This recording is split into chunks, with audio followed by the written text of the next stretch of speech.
يا مساء الفل والياسمين على كل اخواتي ومتابعين المحترمين في كل مكان. ربنا يجعل ايامكم كلها خير وسعادة يا رب.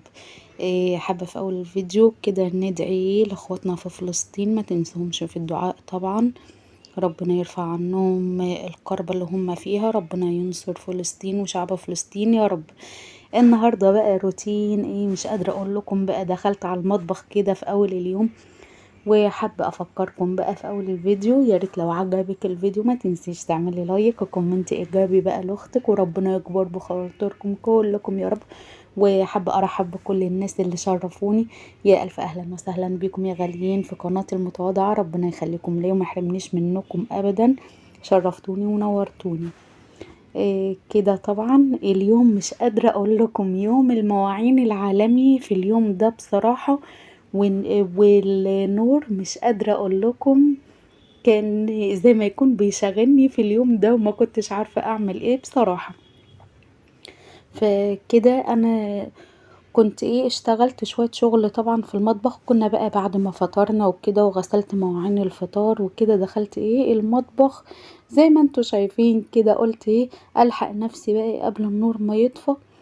إيه كنت عملت علبة بتنجان مخلل كده، والمواعين اللي فضلت بقى، اللي طلعت بقى مكان الاستعمال، قلت اغسلها برضو. وانتوا عارفين على طول ان انا اول باول كده اقول لكم نغسل على طول اول باول. وبالاخص ان لما النور بيطفى عندي، معناه ان المية على طول كده مباشر ان المية بتقطع هي كمان. فرحت بقى ماسكه الصفايه كده غسلاها، ومكان الصفايه قبل الصفايه غسلته طبعا ونشفته. ومسكت بقى الصفايه كده اغسلها غسله محترمه. وهردها مكانها بحيث ان انا احط المواعين على نظافه. ولو انت عندك صفاية زي ديت ما تنساهاش بقى بالاسبوع وبالاتنين، كتيرك خالص يومين 3 بدون غسيل، لان ديت في مية وزي ما انتوا شايفين كده انها على حوض. فيعني طايلها المية 24 ساعة. واعزكم الله المية ممكن تتراكم كده المية لما بتتراكم تحت الحاجة أعزكم الله بتعمل ريحة مش كويسة، وكمان بتعمل علامات زرقاء كده في الرخام، وكمان في الصفاية. فما تسيبهاش على طول كده اغسليها. غسلتها وشطفتها ورحت غسلة الحوض كمان علشان ينزل انزل مواعين على نظافة. ومسكت برضو معايا الفلتر ده، قلت عشان لو اتطرطش عليه او حاجة برضو يبقى نضيف معايا كده، والدنيا حواليا تبقى زي الفل. بحيث ان لو مثلا النور قطع او كده ما اقولش ان انا كنت عايزة اعمل واعمل، لا، على طول اول ما يجي في دماغك اي حاجة على طول ابدأ اعمليها، ما تقوليش كنت عايزة اعمل. كنت ديت ما بتقدمش خطوة بصراحة. مسكت برضو كده بتاعة الصابون بتاعتي غسلتها برضو. وديت برضو المساحة اللي انا مسحت بيها برضو هستعملها، بس برضو شلتها كده نظيفة تتصفى كده نظيفة كده. مسكت بقى الحاجة اللي معايا بدأت اغسلها كده من اي بواقي فيها زي ما انتوا شايفين كده على السريع. بقى اي اطباق اي حاجة عندي، حاجات طلعتها من التلاجة، حاجات كنت مستعملاها مثلا كده بحيث ان انا لما اجي اعمل الغدا تبقى الدنيا حواليا نظيفة وما بقاش شايلة هم. ونصيحة مني لو حتى معلقة، طالما بقى النور بيشاغل كده، لو معلقة واحدة اغسليها على طول، بحيث ان لو النور طفت بصي كده تبقي مرتاحة نفسيا ان الحوض ما فيهوش اي حاجة ومش مكركب. كده بقى اتخلصت من بواقي الاكل كده، وشطفت الاطباق ديت والمواعين اللي معايا، وهبدأ برضو اغسلها بسرعة كده على السريع. قومي بقى وتنشطي معانا كده. ولو وصلتي معانا لحد هنا يا ست الكل ما تنسينيش في لايك حلو من ايديكي وكومنت ايجابي كده يرفع من روح اختك المعنويه وخلاها تتشجع انها تكمل. لان للامانه ساعات كتير باحبط واقول خلاص بقى كفاية لحد كده، انا تعبت وهو ايه مفيش فايدة وخلاص. لان فيديو ببص الاقيها بدأ يجيب ايه مشاهدة شوية، وفيديو ممكن اكون تعبت فيه جدا جدا جدا وما يعلم بتعبي الا ربنا، ومش جايب مشاهدة. واللي بيزعل ان في قنوات اصلا هي دي ارزاق، انا مقتنعة ان دي ارزاق بتاعت ربنا، بس في ناس تبص تلاقي ولا محتوى ولا اي شيء ولا يعني، وبيقدموا هيافات يعني، المقالب والتحديات والكلام ده كله. هي أرزاق مقسمها ربنا طبعا. وممكن برضو القناة بتقدم روتينات ما بتعملش أي حاجة زيادة عننا أو بتتعب زيادة، بل بالعكس احنا بنتعب كقنوات صغيرة وبنجتهد علشان ربنا يكرمنا. هما بقى بيكونوا حسوا انهم وصلوا خلاص والدنيا بقت معاهم تمام. ف يعني ما بيتعبوش نفسهم ايه من الاخر زينا، وبتبص بتلاقي عندهم ما شاء الله نسبة المشاهدة عالية. فديت ارزاق وربنا مقسمها وكل شيء، بس يا ريت تقدروا تعبنا، لان بصراحة احنا بنتعب على محتوانا وما بنلاقيش ثمار لتعبنا ده. فيبقى حرام، يبقى خلاص الواحد يقفل القناة وكفاية عليك كده تعب وخلاص، وانتهينا لحد كده. وفرصة سعيدة وتشرفت بكل حد فيكم وخلاص.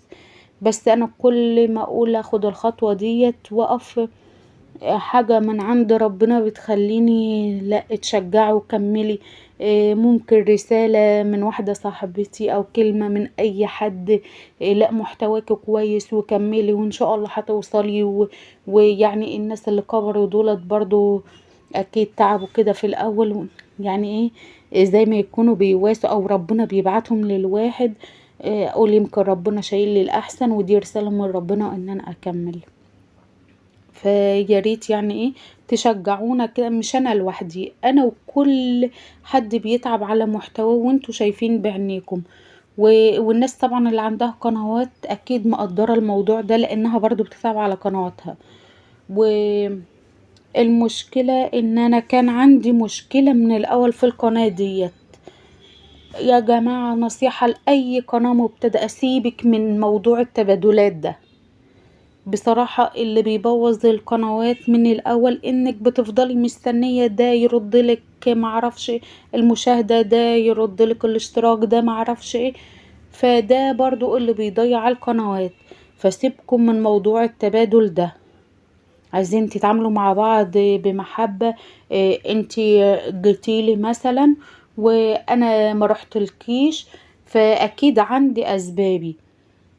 مش تروحي تلغي الاشتراك ولا انتي ما بتتابعينيش، تكتبي لي مثلا في تعليق انتي فينك من زمان، انتي معرفش ايه. التبادلات ديت اللي خربت الدنيا بصراحة وما بتخليش القنوات. يعني كل الناس اللي بدأوا معايا انا بدخل على قنواتهم بشوفهم ما تقدموش خطوة. يعني حتى لو زادت مشاهداتهم زادت حاجة بسيطة جدا، مش اللي ما فيش حد.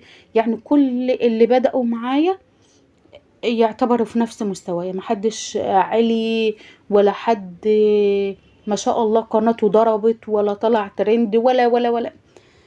وشوفوا بنفسكم انتوا عدوا على القنوات مثلا اللي كانت بادئه معاكم، اللي بتتبادلوا اصلا معاها، التبادل ده مصيبه سودة. بصراحه ما ينفعش ما ينفعش. ونصيحه لكل قناه هتبدأ، اوعي تعملي تبادلات مع حد. عايزة تبدأي والناس تبدأ معاكي، ولكن تقولي لها زوريني وازورك وردي لي الاشتراك وانا ادخل عندك بكم اشتراك وانتي تدخل عندي بكم اشتراك. ده كله موضوع ولا ينفع نهائي. ارجع معاكم وندخل ايه نكمل الروتين بتاعنا. إيه طبعا غدا النهاردة انا حطيت لحمة على النار كده. طبعا الناس اللي معايا من زمان عارفين انا بعمل ايه.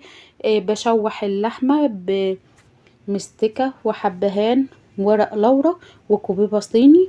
وبعد ما بتتشوح كويس خالص بزود عليها ايه مية مغلية واسيبها بقى ايه تستوي. وكده ايه بدأت اكمل الوصفة بتاعتي. قلت بقى قبل النور ما يطفأ الحق نفسي كده، والحاجات اللي انا عايزة اعملها ايه اعملها بسرعة. كده عندي ايه البصلايه اتبشرت كده، بشرتها علشان ايه هكمل بيها الاكل، بس مش هبشرها واسيبها بقى ايه فتره طويله، لا انا ببشرها وعلى طول بروح احطها ايه في الحله على طول اشتغل. وكده بطاطسايه كده كمان إيه قشرتها، هي بطاطسايه واحده اللي انا ايه محتاجاها في الوصفه ديت. وانتوا شايفينها ما شاء الله بطاطسايه كبيره كده بالشكل اللي انتوا شايفينه. وهقطعها ايه مكعبات إيه طبعا اللي حابب في الوصفة ديت يحط بطاطس عادي، مش حابة مفيش اي مشكلة. كل دار ولها مدار زي ما بنقوله، ما إيه على حسب انتي ما بتحبي. طبعا لو شايفين كده واضح ليكم ان انا بدأت اشتغل النور طفى بقى كده، بدأت ايه اشتغل من ازايز كده ايه هقطعها مكعبات بالشكل ده. بس كان في مقطع المفروض ان انا كنت ايه ادخله هنا الاول، ان انا ايه خدت البصل ورحت ايه حطيته على النار كده اهوت. ايه البطاطسايه قطعتها بالشكل اللي انتوا شايفينه ده. حابه انتي تسيبيها صوابع بس تكون صوابع بقى ايه ماسكه نفسها، لان انتوا عارفين ان البطاطس ما بتاخدش تسويه و وتكه بقى في البطاطس في اي شيء بتعمليه طبيخ إيه ما بتسيبهاش تستوي للاخر، بتسيبي فيها ايه سنة صغيرة كده، بحيث ان البخار اللي طالع او الحرارة اللي طالعة تعملها بقى ايه تسويها، تكمل ايه تسويتها. كده معايا كفتة رز زي ما انتوا شايفين كده. طبعا لو واضح ليكم ان النور طفى، النور ايه عملها معايا كده وطفى. وبعد ما كان بيطفي ساعة ونقوله ساعة هينة بتعدي بسرعة، دلوقتي خلوها ايه ساعتين. كان عندي ايه كفتة رز كده في إيه في الفريزر، طلعتها وسبتها لما سابت خالص، وجبت بقى ايه صينية كده. كنت نسيت اصلا ايه ان انا ادهنها، ورحت حط عليها ايه الصوبع كده اهو، دهنتها زيت وبدأت ايه اصبع بقى الصوابع ديت ترجعلك زي ما انت عايزة، حبة كبيرة حبة صغيرة حبها تخينة حبها رفيعة حسب ايه ما بتحبي. كده اهوت بقول لكم ايه بقى انا عملتهم كان ايه ابو مايك ربنا يخليهولنا يا رب، جاب لنا ايه الايس كريم ده، كنا جبناه قبل كده وعجبنا فايه جاب لنا تاني. كده اهو بوريكم ان انا حطيتها في النار فايه ما عجبتنيش كده ايه تسويتها، فلقيتها سايحة شوية، جبت ايه معلقة من دقيق الرز وحطيتها عليها وعجنتها من تاني، وبدأت ايه اعملها بالشكل اللي انتوا شايفينها ده. إيه بقول لكم بكل امانة كل حاجة بتحصل معايا عشان لو وقعتي في موقف زي كده او حاجة تعرفي ايه تتصرفي ازاي. لقيتها سايحة معاكي كده، معلقة ايه من دقيق الرز وبتنزلي ايه عليها. وكده ايه البصلايه اللي كنت بشرتها معاكم ممكن يكون واضح لكم في الفيديو ان كان بقالها فترة، لا طبعا انا اول ما عملتها على طول حطيتها في الحلة، كانت ايه اللحمة استوت، عفوا كانت اللحمة ايه استوت معايا، وشلت بقى ايه اللحمة كده اهوت. ايه حطيت البصلايه يدوبك بتغير لون وبنزل عليها بفصين من التوم، واشم ريحة التوم بنزل ايه بعصير طماطم. حابة انتي مفرزة طماطم عادي مفيش مشكلة، دي طماطم ايه فريش كنت ضرباها طبعا ايه قبل النور ما يطفى. طبعا انا ببقى عارفة مثلا هعمل ايه اكل النهاردة ف وطبعا كلنا بقينا عارفين مواعيد النور، الا اذا بقى لعب بينا وتبص تلاقيه طفى في ميعاد غير الميعاد اللي انتي متعودة عليه. فانا اول ما بصحى بكون عارفة هعمل اكل ايه. مثلا عندي هعمل طماطم، بعمل الطماطم بقى اخلط الطماطم قبل ما ايه قبل النور ما يطفى كده. بعد ما اتسبكت كويس نزلت ايه بالشوربة اللي انا سلقة بيها اللحمة عشان تديك افضل نتيجة وافضل طعم. هفصل معاكم دلوقتي عشان الاذان واكمل معاكم بعدين. نزلت كده ايه بالكفتة بقى اللي انا محمراها ديت كده. وهسيبها لما تبقى خلاص استوت تقريبا، خلاص زي ما بوريكم كده، خلاص استوت، فاضلها حاجة بسيطة، سنة بسيطة وتستوي. بنزل كده بالبطاطس. كنت انا بقى نزلت باللحمة لما لقيتها داخلة في سوا كده، وكانت اللحمة مستوية، كانت اللحمة مستوية، عشان كده نزلتها في الاخر كده بعد الكفتة ما استوت. لكن لو اللحمة معاكي لسه مثلا ما استوتش، نزليها بقى مع الكفتة تكمل تسوية معاها. ونزلت كده بفلفل وبهارات لحمة، وهحيقها بقى وخلاص. ولو احتاجت هزودها شوربة لحد ما تستوي كده. عملت معاها رز ابيض. وطبعا قطعة الفراخ ديت لمريال، لان هي ما بتاكلش اللحمة.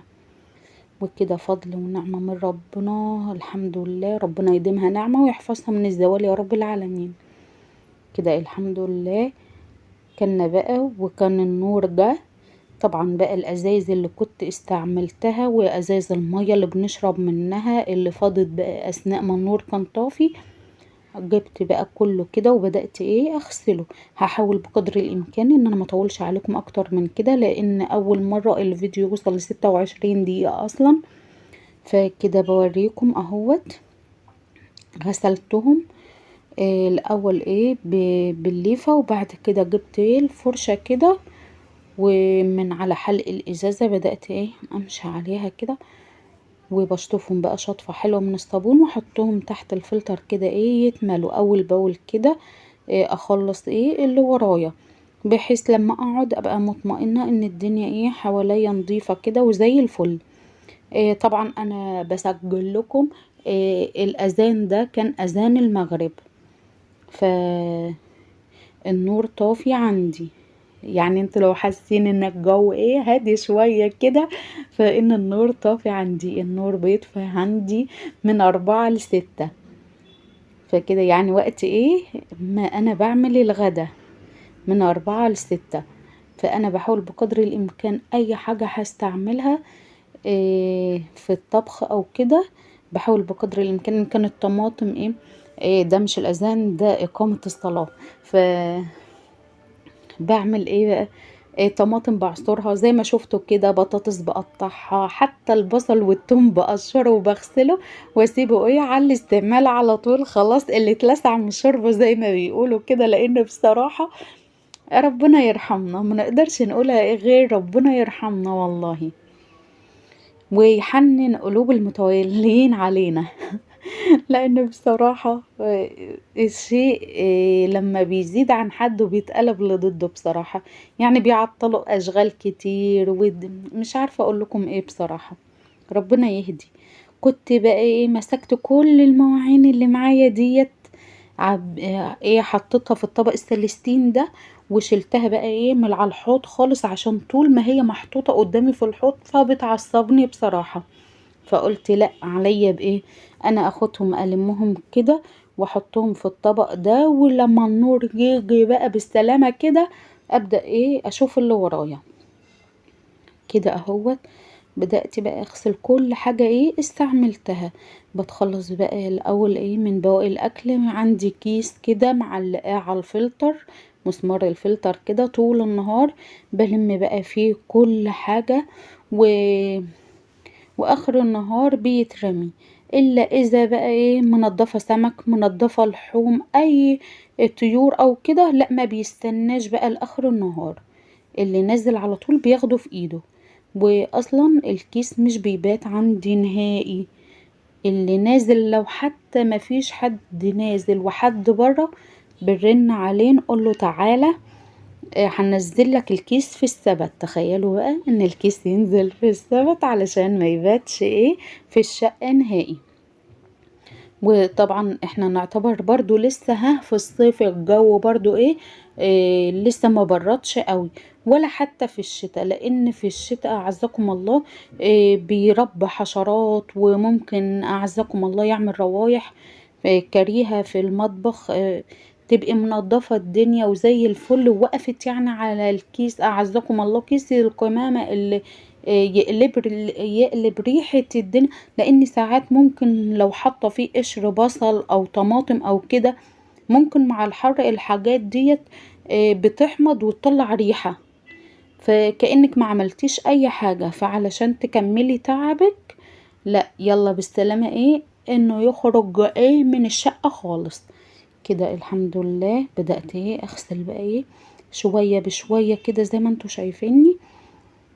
بس بإذن الله الدنيا ما سبتهاش الا وهي فل شمعة منورة، وما سيبش ابدا المطبخ عندي بات فيه مواعين.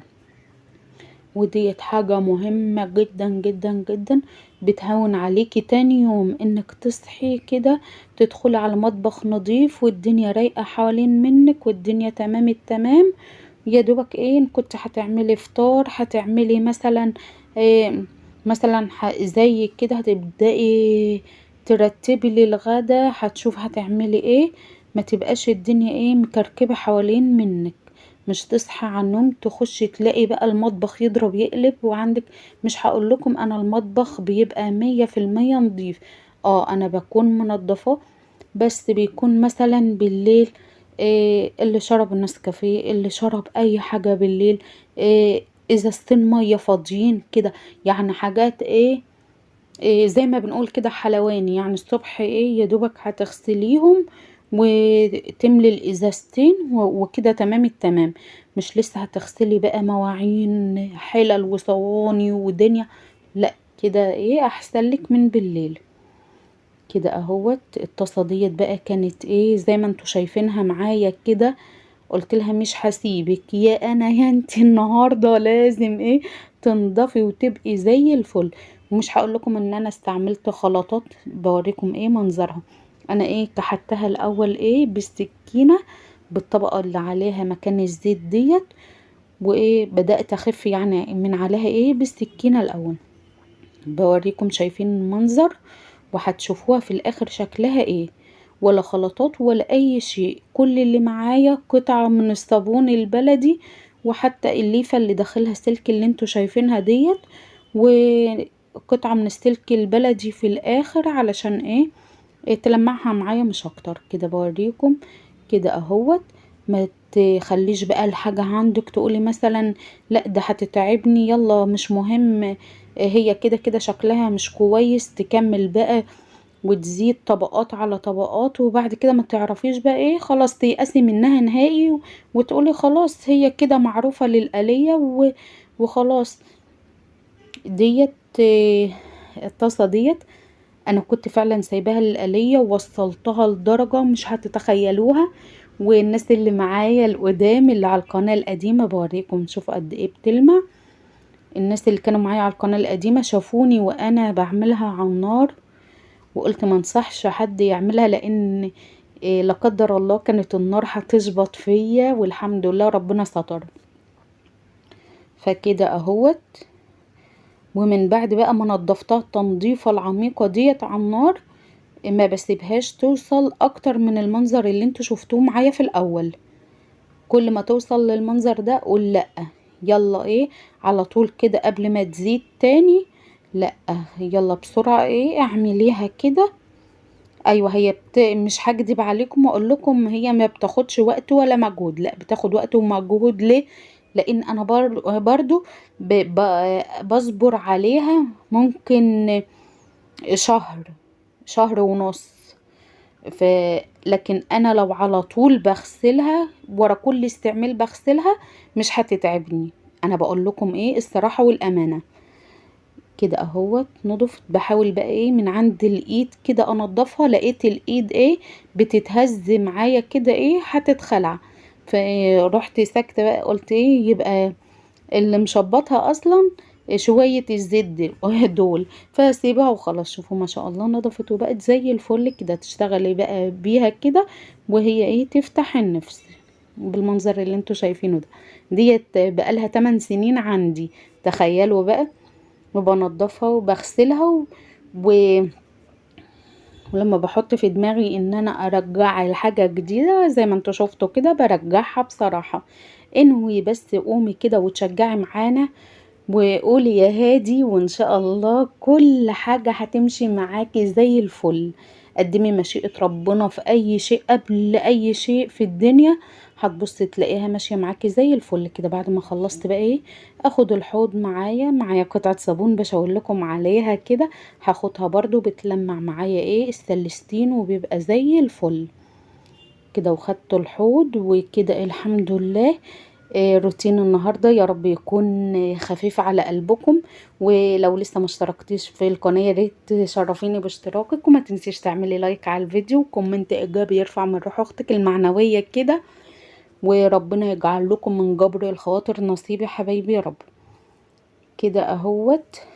واسفة لو ايه، لو طال عليكم الفيديو ده، لان هو بصراحة كان ايه مليان شغل كده، فما حبيتش افوت معاكم كده، بحيث انك تقومي وتتشجعي كده معانا. لو عندك اي حاجة بقى ايه تتشجعي كده، تشغلي الفيديو جنب منك ايه وتقومي بقى تشوفي اللي وراكي.